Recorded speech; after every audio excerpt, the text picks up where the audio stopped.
Welcome to the Film Lab's Anatomy of a Film Set series here on thesubstream.com.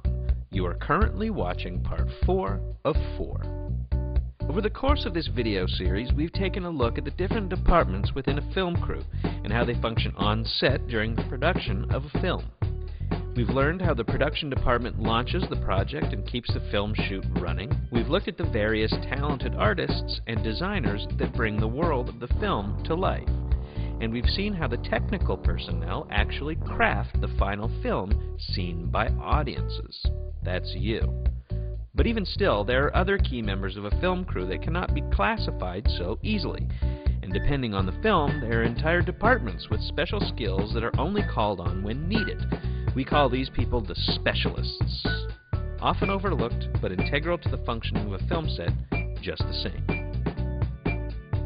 In many cases, the first assistant director has much more experience working on a film set than the director, and as such, they are essentially hired to be the director's #1 advisor, their right-hand man or woman. This also means that when certain unusual elements are needed for a particular scene, it's often the first AD that will oversee things.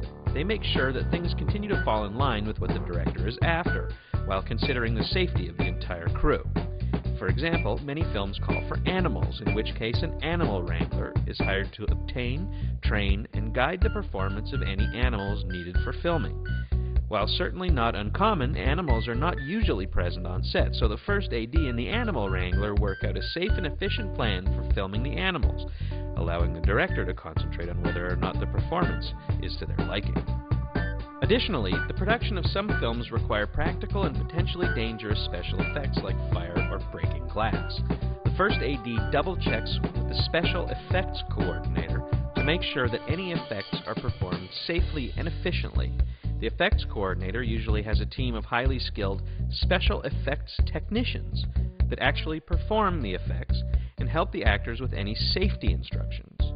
In the case of a performer being required to do something that might hurt them, the first AD looks to a stunt coordinator to choreograph any special maneuvers for the actors, such as simulated combat or falling to the ground. But sometimes, the stunt itself is far too dangerous for a regular actor to perform, which is why the stunt coordinator will bring in specially trained stunt performers. These are the actors that you will often see on screen tumbling down a flight of stairs or engulfed in flames. Meanwhile, the production department, always thinking ahead, might see a need for promotional material that can be used to help distribute the film after completion. An important element used to promote any film is photography, photographs, both of the action on camera as well as behind the scenes. That's why the producer hires a stills photographer to come to the set to specifically document the shooting, capturing any single snapshots that might make the film appealing to potential distributors and eventually moviegoers. When shooting is underway, things can get very, very complicated, and it can be hard to keep track of the visual continuity from shot to shot, especially since most films are shot out of sequence.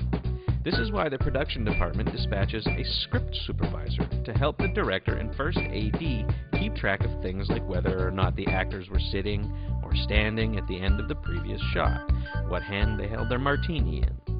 Overlooking such small details could lead to embarrassing continuity mistakes that make the film look unprofessional, so script supervisors' notes can prove to be very valuable.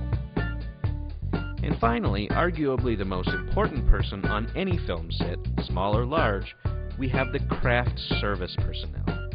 There are dozens upon dozens of potential crew members on set, all of whom are standing on their feet, working hard for over 12 hours every day.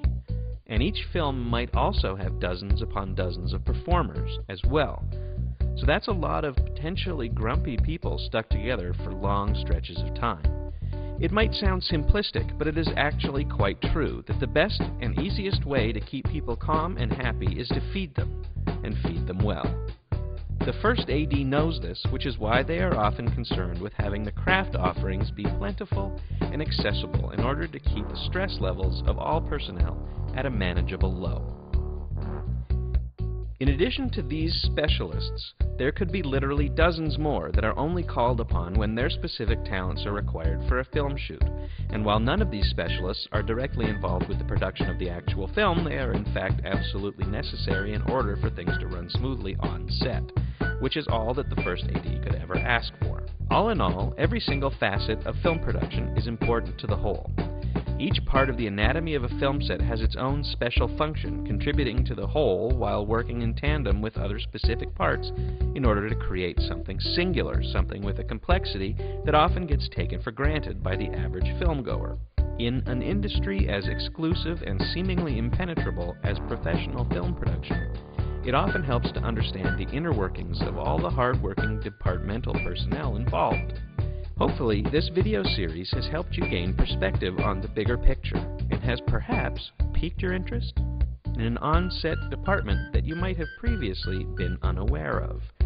Thank you very much for watching our Anatomy of a Film Set series. Please feel free to download the entire Anatomy of a Film Set flowchart in a handy desktop wallpaper available in thesubstream.com.